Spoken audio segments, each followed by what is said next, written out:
Hello there and welcome to the new channel. Here to help you see the new you. My name is Carmine Ortega. Dennis Calamba.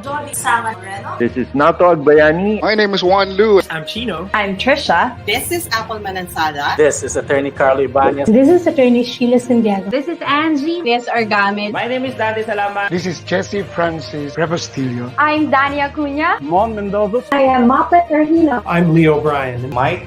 Nice for beer. Sir Ian Barcelona. Marvin Salazar. This is Sunny Haldons. Heidi Lumainos. This is Ivan Jude. Patrick Geronimo. Alan Perez. My name is Erwin Ursua. My name is Bob. My name is Lloyd Luna and this is Future. The Talk.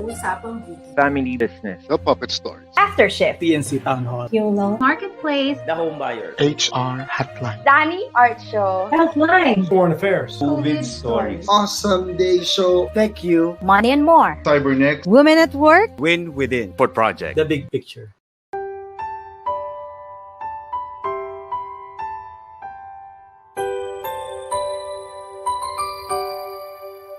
Sometimes life lets you down and you feel that you are done. You just want a morning run because the fun is all gone. Sometimes life makes you proud when you look far and wide, when you leave the pain behind and see the brighter side.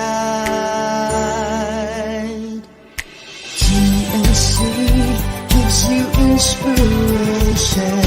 TNC reignites your passion. TNC starts your transformation. TNC helps you see the new you. Sometimes life makes you blind and you choose something bad. You just wanna cry and hide and save your face from the crowd. But sometimes life makes you see the beauty in you and me. When you look up above, there is God and there is love. TNC gives you inspiration. TNC reignites your passion. TNC starts your transformation. TNC helps you see the new. We're here to help you see the newness of life. We're here to help you feel your hope is so real. You got the power to see. We'll help you see the new you. TNC gives you inspiration. TNC reignites your passion. TNC starts your transformation. TNC helps you see the new you.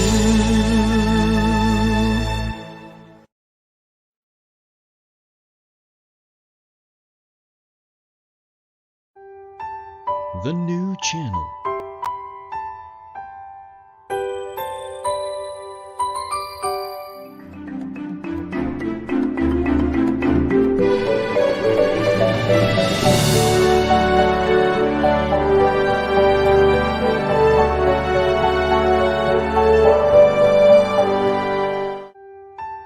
The new channel.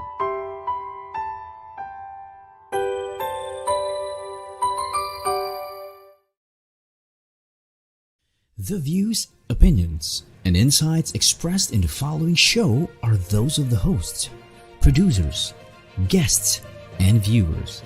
They do not necessarily reflect the position of the channel. Viewer discretion is advised. Welcome. Good morning. Welcome to the new channel. Here to help you see the new you. This is Jesse Francis Rebustillo, your host to this wonderful program, the HR Hotline.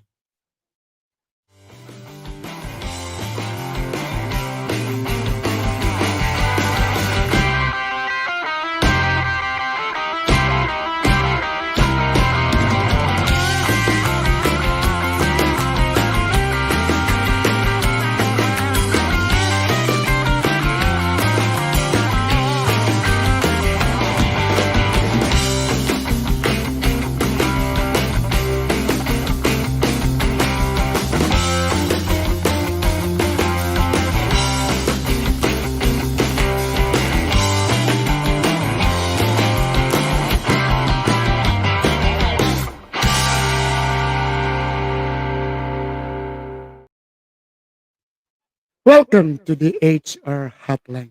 This is a Thursday, and we are on our fourth season. We are going to change our Thursday format. HR Hotline is supposed to be a hotline wherein we can have, share, help, have HR people or anybody send in their queries, send in their concerns, and we will try to help. This should be a consultation program. HR is so encompassing, it's so wide. Everybody is affected. HR is a function. HR is a pillar in business. It is not only the HR department who is really tasked to take care of people. Everybody. Management. From the receptionist and the security guard to the janitor to the chairman. Everybody should be concerned of the human resource. So let this be, for the 3 seasons that we had, we invited season HR, what do you call this? Subject matter experts to share with us their experiences, their know-how.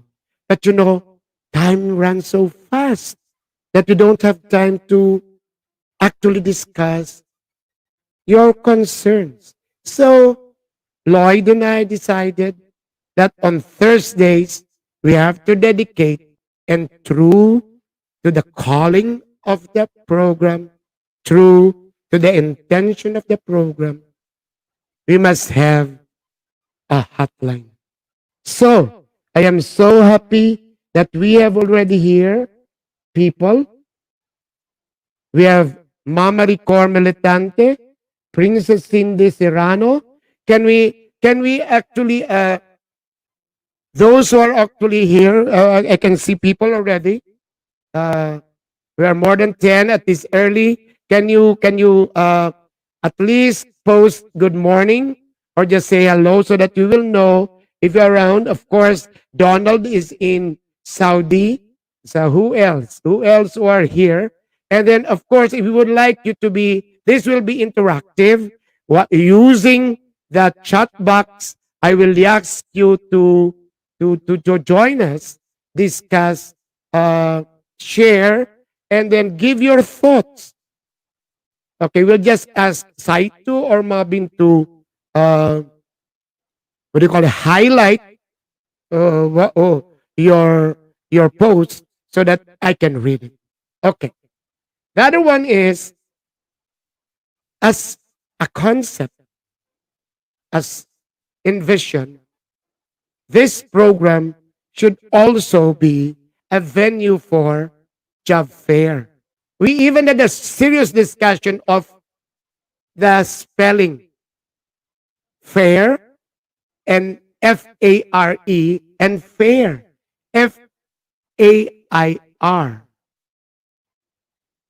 I insisted on a job fair because it is how you fare with what you are doing. Or you are looking for a job, how will you fare on it? But of course, we also use the other spelling or definition of a job fair wherein you have a list of vacancies wherein people can apply. So what we'll do for all those people that are viewing, I'm sure that you're working, and I'm very sure Pearly is already here. Pearly is already here. I'm sure that you're working and you are comfortable, but there are a lot of our relatives, neighbors, and people who are looking for jobs. We can share this program, this episode. We have lots already. Okay. So, while waiting for other people to join us, let me first tell you what I did yesterday. Yesterday was a busy day for me, just like today. Just like today. Today, let's talk of today. I came from a webinar sponsored by the Philippine Association, Council of Association and Association Executives. And I had a 30-minute portion and I talked about human resource. Then this time, I have my live streaming. At 2 o'clock, I have a webinar at ICOP, and it's on emotional intelligence. Again, you can endorse and share this to our friends. What I'm telling them that mental health, psychological safety. Yes, we need that we are working from home, distance, but the fundamental, the basic that people should know, learn, and adapt is emotional intelligence. There are a lot of intelligence. IQ, of course. If you can understand me, that means that you have perfect IQ. But EQ is a little bit hard to do. There are a lot of people, they are learned, but they lack emotional intelligence. And of course, we have AQ, adversity, adaptability, agility quotient. All that. Then the spiritual quotient, then collaborative quotient. I did that. I will do that this afternoon. Yesterday, I was at the 45th National Convention of PSTD. That was wonderful. That was wonderful. Lots of learnings, lots of insights. But we did the closing plenary and I did the closing. And I was like, this is wherein we start. I discussed on the need for us to be agile, to be digital, because that was the topic. I started by telling them that the pandemic made VUCA a reality. The pandemic placed HR into the forefront. We are now frontliners. It made HR as a function that is needed. Of the 4 pillars or in balanced scorecard, people, operations, marketing, and finance, HR, the one that takes care of people, is the lead. So I told them about VUCA made into reality. Volatility, HR, trainers, there is a need for us to review our vision, our strat planning for uncertainty. This is what we're going to discuss now. Understanding why then our messages, our messaging, our assurance, our credibility, our malasakit, our pakikipagkapwa. Because it's very uncertain. Then, complexity. Complexity, clarity.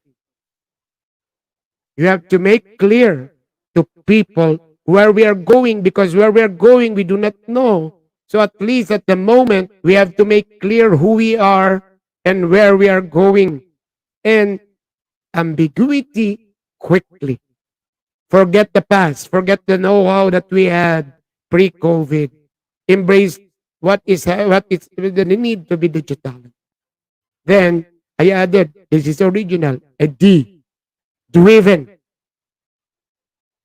And the antidote for driven is digital, which is why, to align with the topic of PSTD, we must be digital. Of course, we know how to use our cell phone. Of course, we know how to use Zoom, StreamYard, but it is a mindset. To be a digital, you have to be on top. Total online presence. We'll discuss that one of these days again. But I mentioned that right now, all of us are honing, training, insisting that people should be knowledge workers. Even the laborers are upskilled. Even may katulong, cheve. We are making them use information. We are asking them to use data, even if they're laborers, so that they are what we call knowledge workers. Then, of course, PSTD's initiative that we must embrace change, have great growth mindset, agility, and resilience, so that we can be digitalents. But you know, yesterday, that's why I would like to share it. Are you listening, Maricor? Are you listening, Pearly? Who else are here? Who else are here? I'm eager to see you. Okay.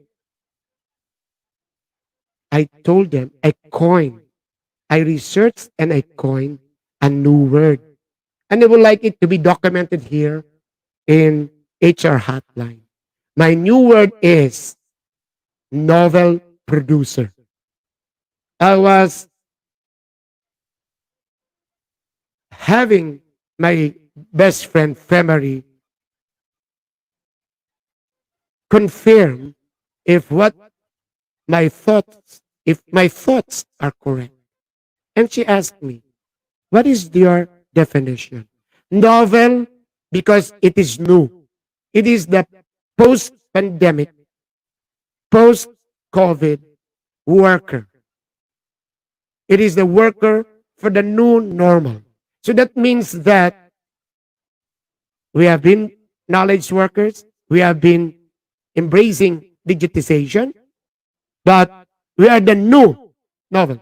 Why producer? Why is it that we now have to label as workers, as talents, to be producer? In my readings, I am an ILO consultant. I went to Shamrep for a 5-day seminar on this. In ILO study for the new ways of doing work and for the new business models, everybody is now required to produce. The gig economy, we are on it already. The outsourcing, we have some problems of contractualization, outsourcing in the Philippines, but you know that is now the trend in the worldwide labor force. The freelancer, I am a freelancer. And those engaged in the Uber arrangement, they are all producers. Those doing plantitos, the plantitos and the plantitas, the online workers. Which is why I came up with a word. It is not yet copyrighted, but I would like it to be recorded that we are leading into from the knowledge worker to the digitalent to the novel producer. O ayan ha, yung friend Jessie ninyo ang nag-isip niyan. So we already have here Rose and Brocano. Hello. Okay. So let us start before we have our break. I told you that this is an interaction I want you to share. So from Donald to Maricor to I want to share with us. We are many here, but I would like to listen to you by posting. The first question here is, this is actually from a student of mine in PMAP, but she doesn't want to be recognized. Okay, this is more on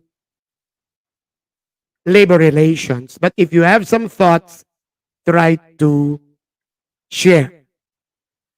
Our employees are employed less than 6 months, eligible to a separation pay of 1 month salary if they are retrenched. I hope my student is listening. I shared to her the link. I hope she is listening. The question is, are employees employed less than 6 months eligible to separation pay of 1 month salary if they are retrenched? Your thoughts, Maricor? Your thoughts, Pearly? Anyway, I will start the ball while you are trying to give your answer. Okay. At this time, HR should actually look into that action of reducing the workforce. Less on looking at retrenching people. The pandemic, it is given. It is part of our life. And we all of our affected. We closed, and there is actually a slowdown in the economic cycle. But you know, if you can have other arrangements rather than terminating employments of people, that would be better. We had as a guest the Secretary of Labor, and Secretary Velo advised us not, if it is not necessary, don't retrench. You can even have them on what we call no work, no pay. And it was even extended by DOLE from 6 months to a year. Anyway, that is a secret. Rather than giving them outright their separation pay. Because the thing is, business is picking up. And it would be a problem later on when, after you have picked up, you will now again be looking for people. I am a talent developer, HR, and training. And we have to think of the learning curve. So do we have answers already here? Do we have already here? The question is, are employees employed less than 6 months eligible to a separation pay? Okay. I will now mention the second question, and you can start sharing. We are going to absorb some of our contractual workers. What will be our basis? Okay. I will give you the answer on the first. I already called Attorney John and Attorney Randall of PMAP. Attorney John Zuniga and Attorney Randall of PMAP. The answer is yes. Listen, share this. The answer, are they eligible for separation pay? Yes. Even if they are what you call probationary employees, they are considered part of the organization and they are entitled to separation pay. Since it is retrenchment, it can be one half. Or correct me if I am wrong. If it is retrenchment, it is one. I think it's one half since it is retrenchment. So they are eligible. For the question, are employees employed less than 6 months eligible to a separation pay of 1 month's salary? Yes. One half because it is a retrenchment. But you know, as an HR person, yes. Maricor answered yes. Thank you, Maricor, for sharing. Yes. Josie Dorado, yes. Thank you. Yes, it must be. Thank you for sharing. So look at this. This is wonderful. This is what I want. There is what you call sharing. Rose and good. No. So those are the answers. Okay, let us go to the next question. So this is what you call in the online space, there will be interaction even if I don't see you. Hugs. Okay, let's try to share and answer this question. Still also coming from my students in PMAP. Are we going to absorb some of our contractual workers? What will be our basis? Okay. Before I'm waiting for the answers from our viewers, but before we go to the reply, to the response, let me tell you first. I hope Roda Kaliwara and Boots Guerrero are here. Ladies and gentlemen, HR and owners, make sure that your agencies are legitimate. Am I right, Maricor? Legitimate. They are members of PulseCon. From Apari to Hulo, I know that there are a lot of, what do you call this? These are, PulseCon is a Philippine Association of Labor Contractors, service contractors. There are a lot of service contractors, but you know, pardon, some of them are fly by night, which is why sometimes they charge low. And sometimes you will be having problems with DOLE later on if there will be some problems with your agency. So that is the first one. So, mayroon kang agency providing the contractuals. Ami is already here. Ami, you join us in the conversation, Ami. Si Ami nandito na, si Josie nandito. Okay. Donald, you join us in the conversation. So, contractual sila. They would like now to be absorbed. Actually, this is also a problem of my consultancy, the construction consultancy. That is okay. So, what do you think will be the, ano yung tanong? Criteria. What will be our basis? So, criteria. So, what do you think will be our criteria for those working? I have the answer, but I would like to hear it from you. What do you think? Maricor, what do you think will be the criteria of absorbing people?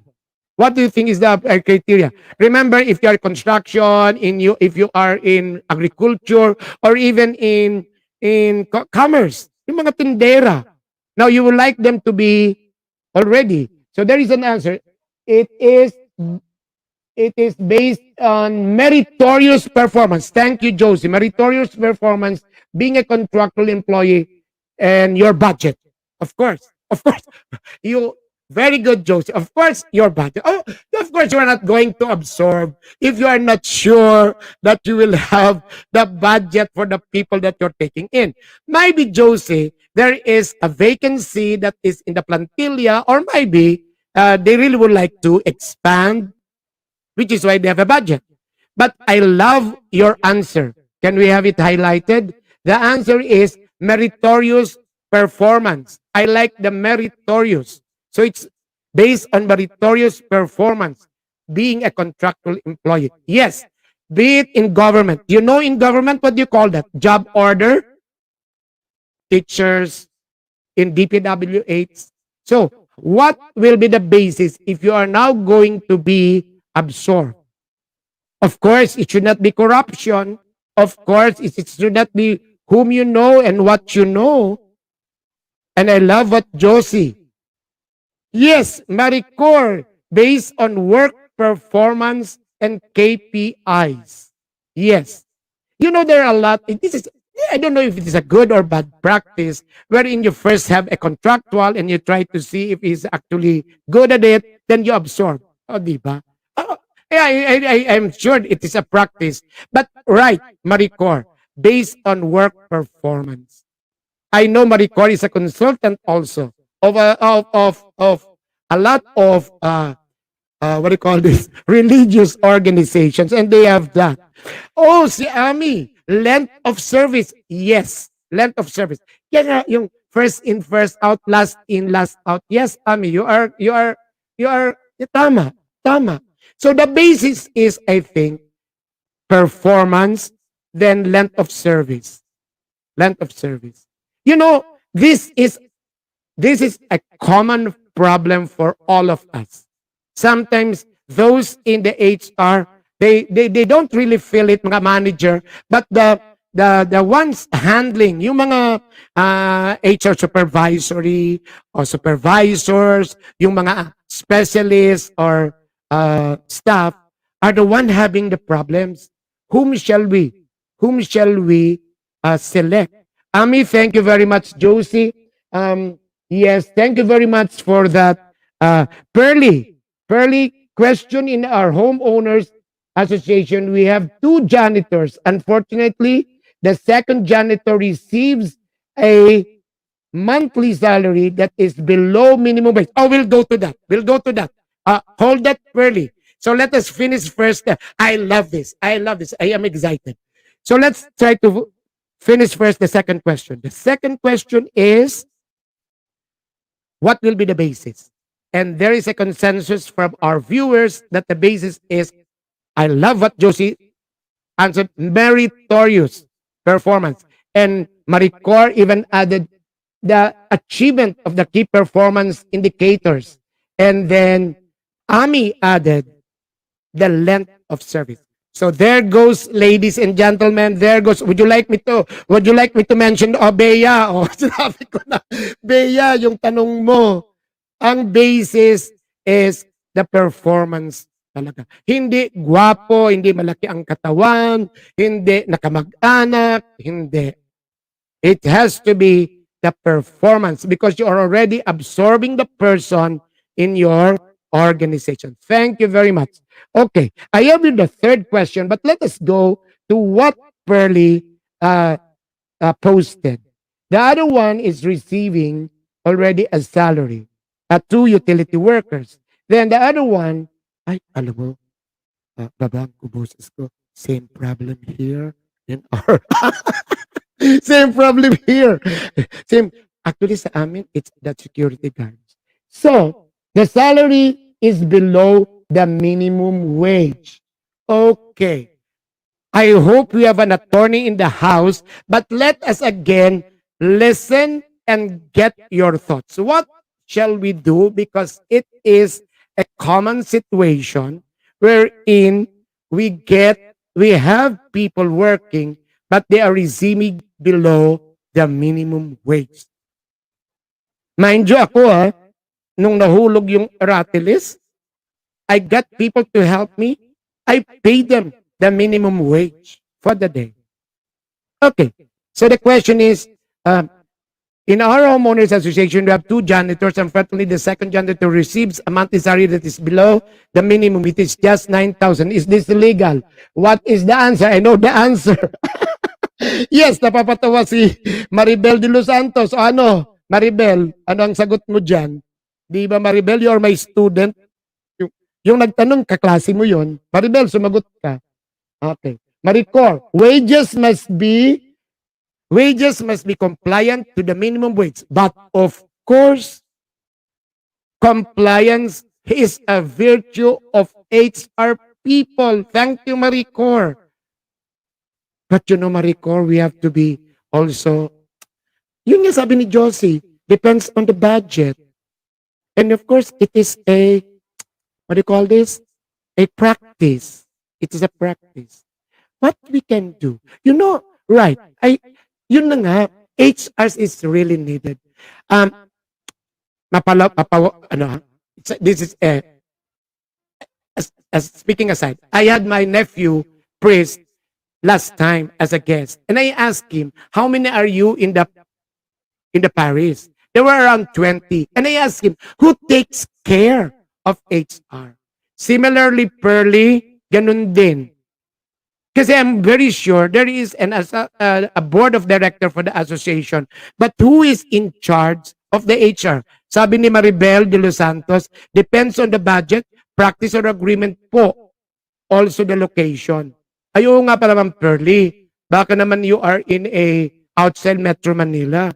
What is the minimum wage outside Metro Manila? Can you help me? I do not know that. Ami, you are outside Metro Manila. Ano minimum wage sa inyo? Okay. So depends on the budget, right? And a practice. But as Maricor told us, we have to be compliant.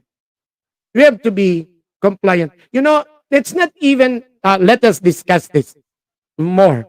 It's not even the minimum wage. Pearly, can you be engaged? What about their SSS? What about, ano pa ba yung mga mga requirements? I love this. I forgot the rest. SSS. Pag-ibig ba is a requirement? Maricor, help me here. SSS, pag-ibig, what else? PhilHealth. PhilHealth. Dapat paid yun by the diba kasama yun? Oh, si Pearly is in Mandaluyong. Naku, Pearly, nakakatakot yun kasi you have to be compliant according to Maricor.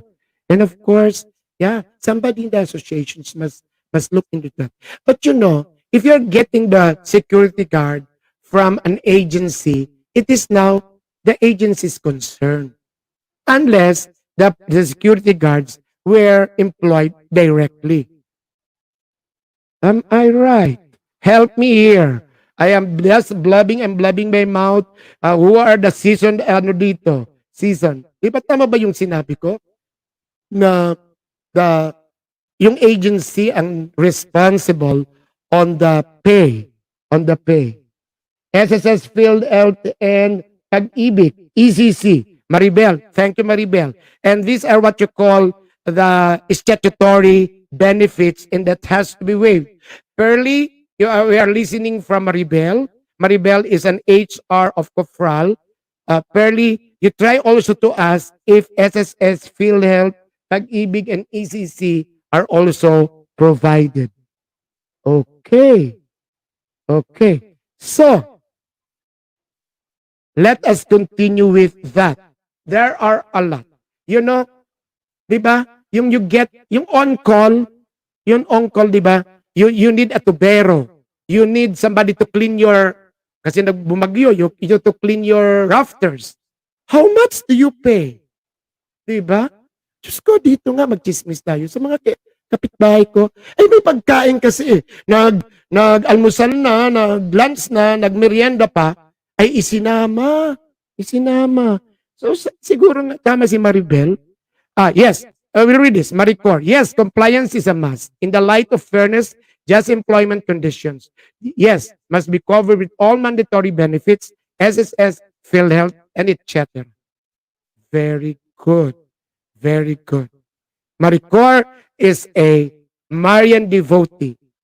Janitors lang ang problem. Directly employed by the association. Yun nga lang eh. So the answer of Maribel depends on the budget and depends on what is your arrangement. Malay mo man ang pinatira mo doon o malay mo naman may libre pagkain. But these are benefits eh. But I still agree with Maricor that you have to follow. Thank you, Perry. Legality imposed with labor court decision upon complaint. Si Josie, nakakatakot naman, parang lawyer. Legality imposed with the labor court decision upon complaint. Be sure to follow the mandated labor requirement. It is a regular employee. Oo naman, if it is more than a year, then he becomes a regular employee, Josie. Then, Yun na nga, nakakatakot. If the person goes to labor, then you have to answer. Be answerable. Be accountable that you were not compliant. Mas malaki. I know mas malaki ang magagastos mo. Mas malaki. Very good. I love this conversation. Every Thursday we will do this. Is the association resident by sex? Lumalim. Lumalim ang tanong. Ay nako. You have to answer this. You have to answer this. Is the association registered through the SEC? Anyway, we still have two questions and be ready for your answer. The other one is, how should we terminate the employment of a senior manager who has been a problem in the recent months? Maribel, are you there? Question ito ng kaklase mo. How should we terminate the employment of a senior manager who has been a problem in the recent months? And then, be ready with your answer. I have a crush on my boss who is a European. Ay, gwapo siguro. And I feel he cares for me too. What should I do? Ay, nako, naging ano to. Anyway, we'll have the first break and then we'll try to answer that. Be ready. Maricor, Pearly, I would like your answers here. How should we terminate the employment of a senior manager who has been a problem in the recent months? And I have a crush on my boss who is a European. Sino kaya ang European? Baka Belgian ito. And I feel he cares for me too. What should I do? Okay? Very engaging. Let's have the first break. And also, for you to be ready with your sharing. Saito, can we have the first break?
I'm laughing out loud here. Pearly, ang ganda ng sagot mo. Resign na lang. Love is more important. Well, anyway, I still have to read the shows for TNC because I want you also to tune in to some of our shows. Can we have here direct site, no?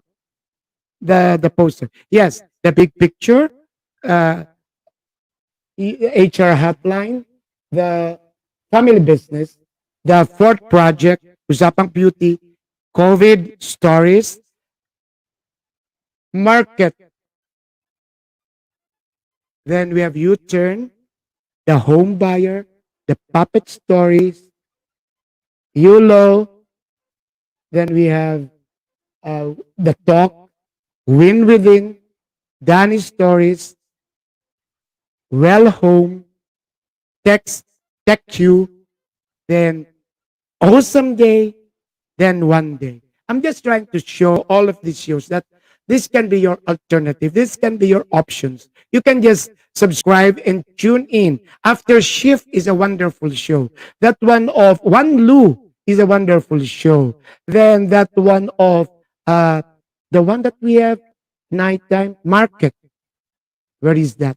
Awesome day. Then we have that one of uh the the the one at the evening wherein they sell things. I subscribe to that, and it is fun, and you can buy things. Okay, let's go back because I am excited in the question. So let's go first. The first question.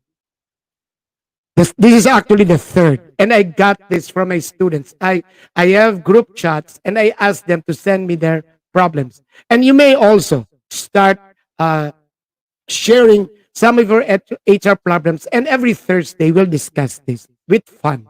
So how should we terminate the employment of a senior manager who has been a problem in the recent month? Si Josie may sagot. Can we highlight that, Josie? Senior managers must be notified, reprimanded in black and white about arising problems she had caused prior termination, or else the company might be sued in the labor practice. Right. Even if it is, although there is a practice wherein you are at the, diba, at the trust and confidence of management because you're part of management. But even then, you're right, Josie, that there is what you call the process of maybe it can be part of mentoring, or the management themselves or HR must reach out and make the person aware. Not outright termination. Thank you, Josie. Do we have another answer? Yes, from Maricor. Also, due process must be done in all termination cases in a humane manner. Ay, talaga, I love you, Maricor. You're really a daughter of Mama Mary. In a humane manner. Kahit na yan may ganawang masama, tao pa rin yun. With utmost consideration for the person's dignity. I love it. All of those HR, forward this to all our friends.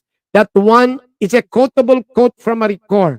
With utmost consideration for the person's dignity, or she can move forward to the future. Accepting resignation may be option as well. There is what we call, Maricor, di ba, yung constructive dismissal. We have to be careful about that. Careful about it, even if they are members of the senior management. Maribel also has an answer. Terminating an employee should be in a due process and must be investigated. Yes, there is a process. You know, with all the things that we do in HR, in the, what do you call this? Labor relations, or what do you call this? Industry relation, you follow processes. And it should not involve feeling alone. Feeling alone. You know, Maricor, this question is actually a problem of a company we know.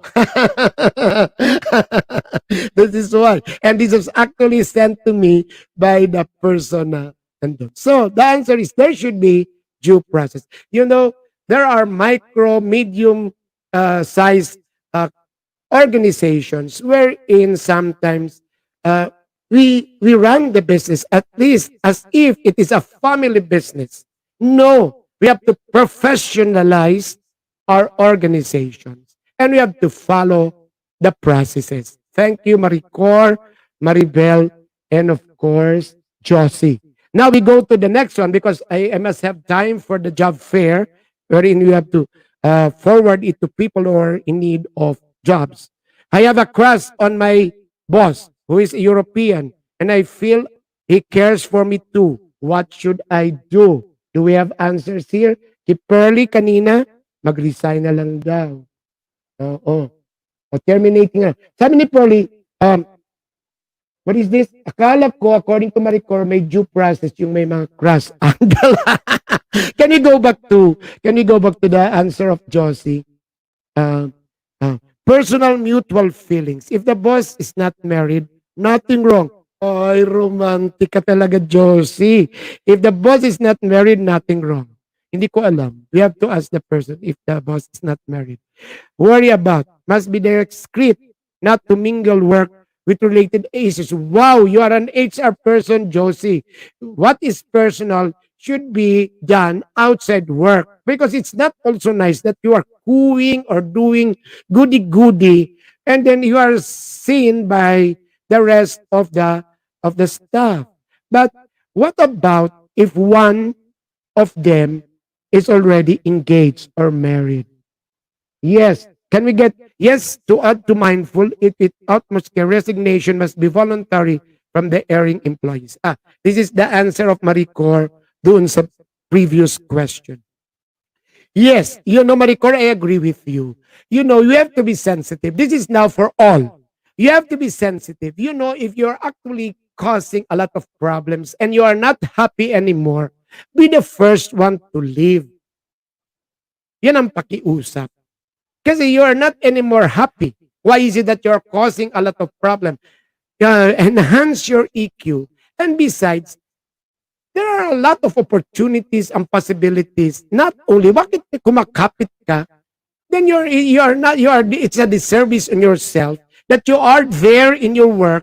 You are not really causing or contributing any more positive.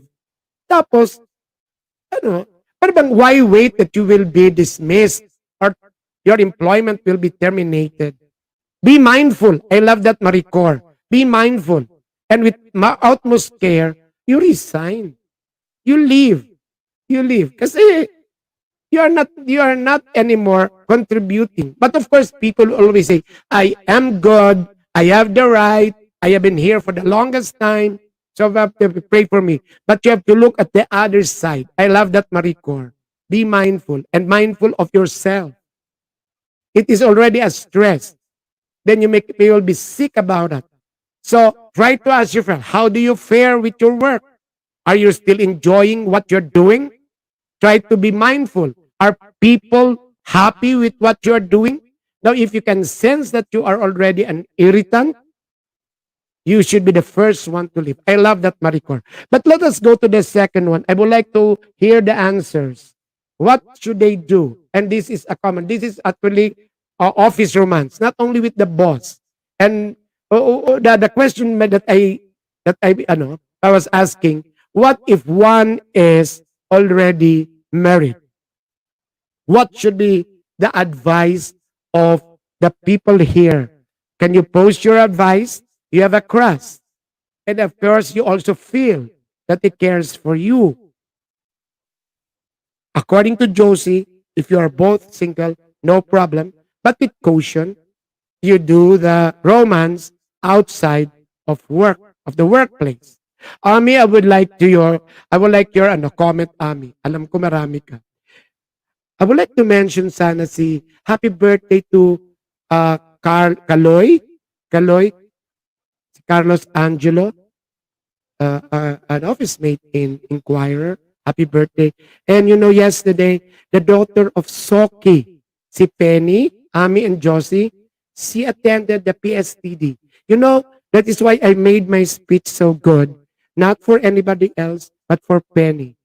I saw Penny as a toddler. And now, she's listening to her Lolo Jessie because she's an HR person. So what is our answer? What is our answer to that romantic question?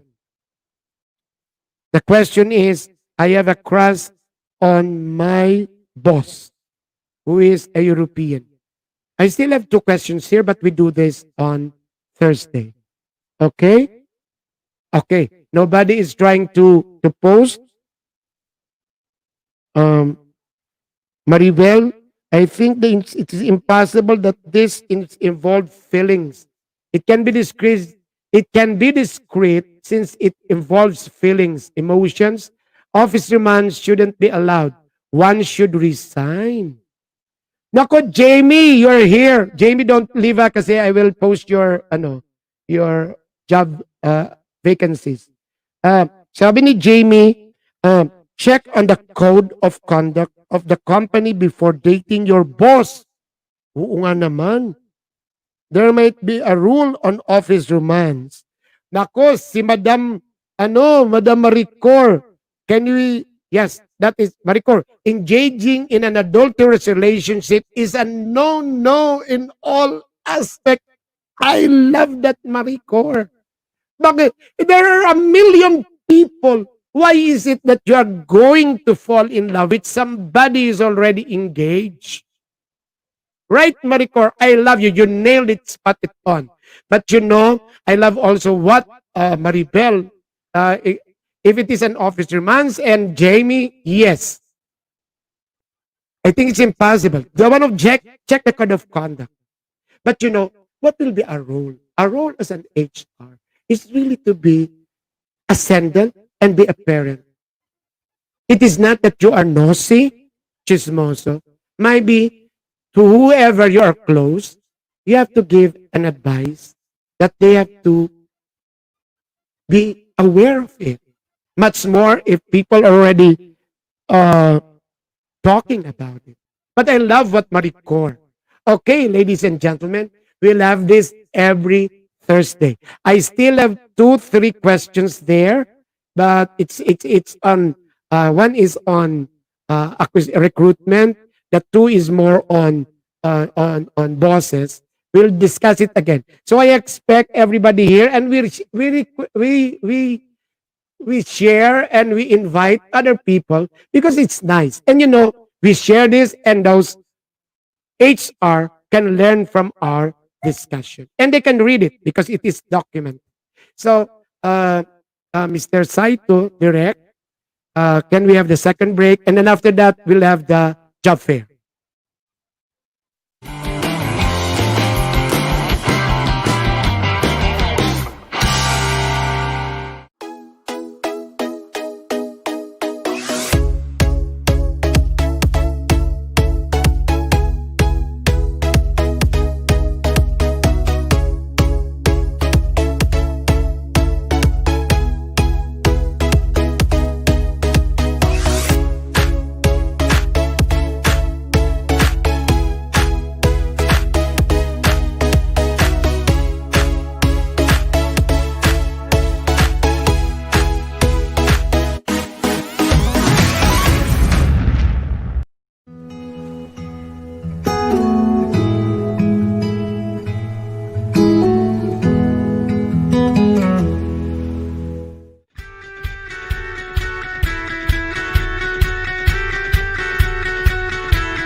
Maricor, allow me to mention what you posted in my closing, my parting message. I love it.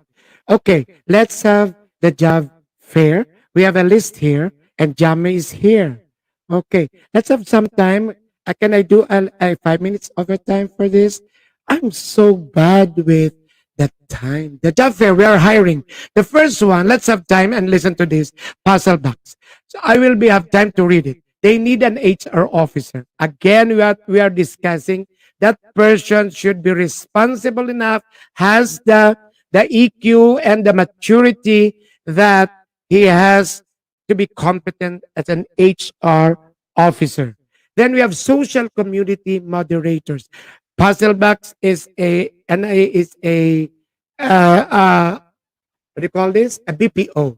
So they have social community moderators. I think this one, communication, the communication competence is needed. Graphic artist, this one you must have what you call creativity and innovation. I know HR, they have what you call that, Jamie? What do you call that, Pearly? The qualification standards.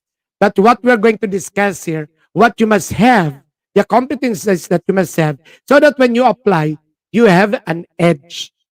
You have an edge. Media buyers, these are actually communication skills, and these are also for marketing. Can we have the next one, please? The next one. The one I got. Okay. Stated there is where you're going to send your resume. Psychiatric nurses. This one, you must have, of course, you have to be licensed. Then you must have all the resilience, the understanding. Caregiver with NCII. Oh, you have to be licensed. Occupational therapist. Occupational therapist, you must be innovative. You must be.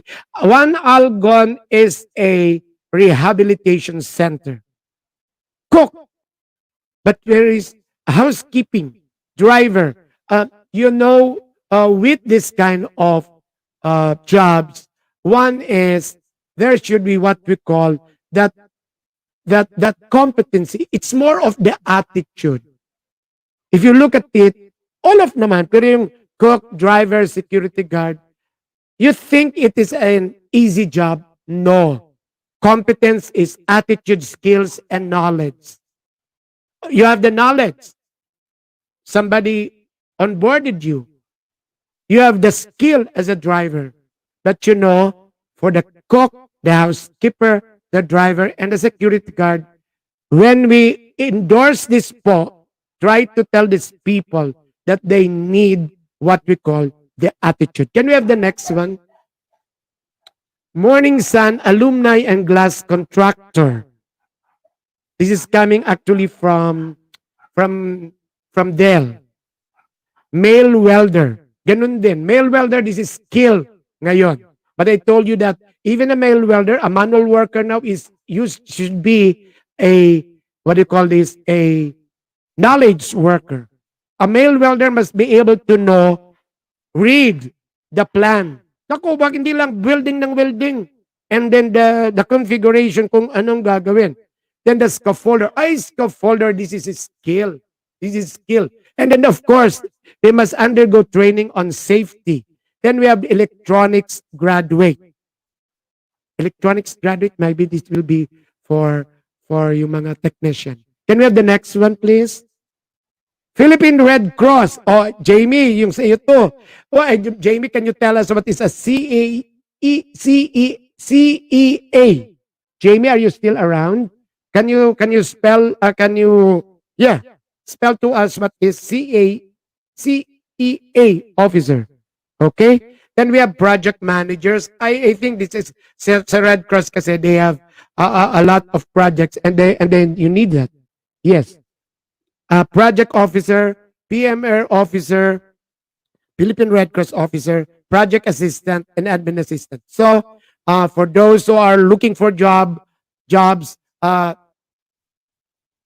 apply. And stated there is the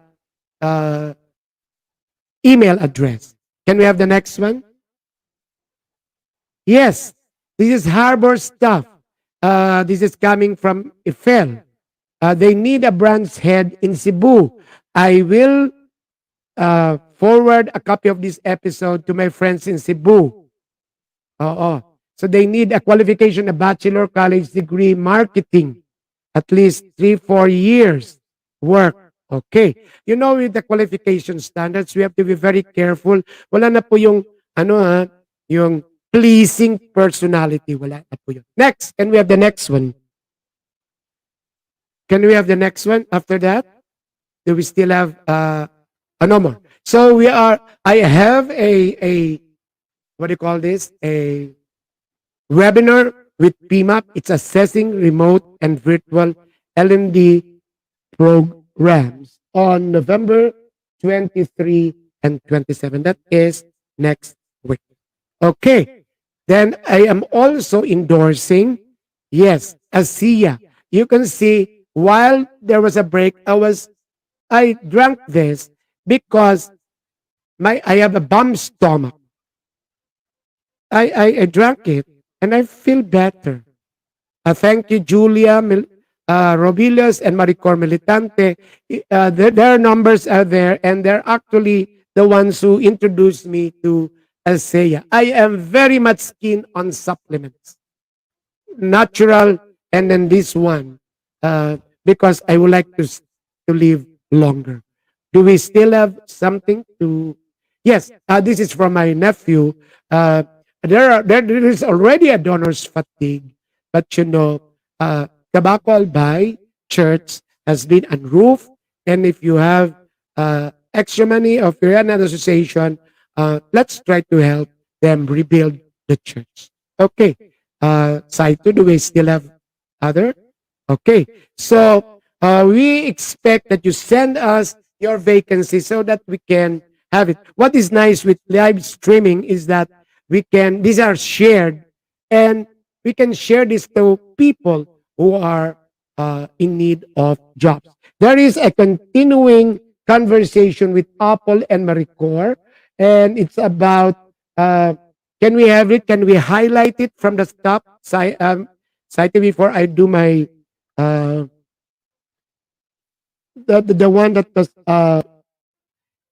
Jamie spelled, it's community engagement and accountability officer.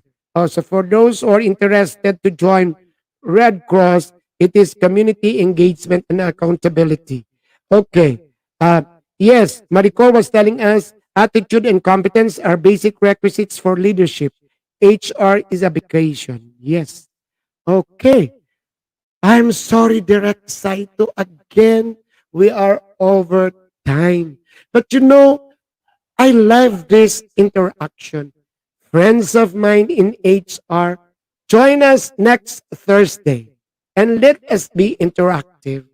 And it will be fun. There will be some concerns, and it is a hotline. And also, let us discuss competencies that are listed. Jamie, it would be nice if you can send me the competencies for all those listed vacancies in the Red Cross. Ang unang competency sa Red Cross, you must be aligned to the mission and vision of Red Cross. Yun. So, there goes, ladies and gentlemen. Thank you, Ami. Thank you, Josie. Thank you, Maricor. Thank you, Pearly. Thank you, Apple. Thank you, Jamie, for being with me today. Sorry if I forgot to read your name, but we are many. And some are just what you call passive listeners, and I'm very sure they are enjoying the show. So there goes, ladies and gentlemen. HR is everyone's business, and it is dynamic. And what I read in the post, for an HR person, he has to be a leader. And what Maricor shared with us, there is a need for integrity, for ethics, because HR is the soul of the organization. Leaders must be careful. They must lead. They must show what we call propriety. It is a misnomer. It will be an irony. It will be a paradox. If you are a manager, then you cannot manage. If you are a supervisor, then you don't really supervise. Then you are a leader, then you don't lead them conscientiously. Thank you for the sharing. It is a wonderful day. Salamat po, Diyos mabalos. This is Jesse Francis Rebustillo.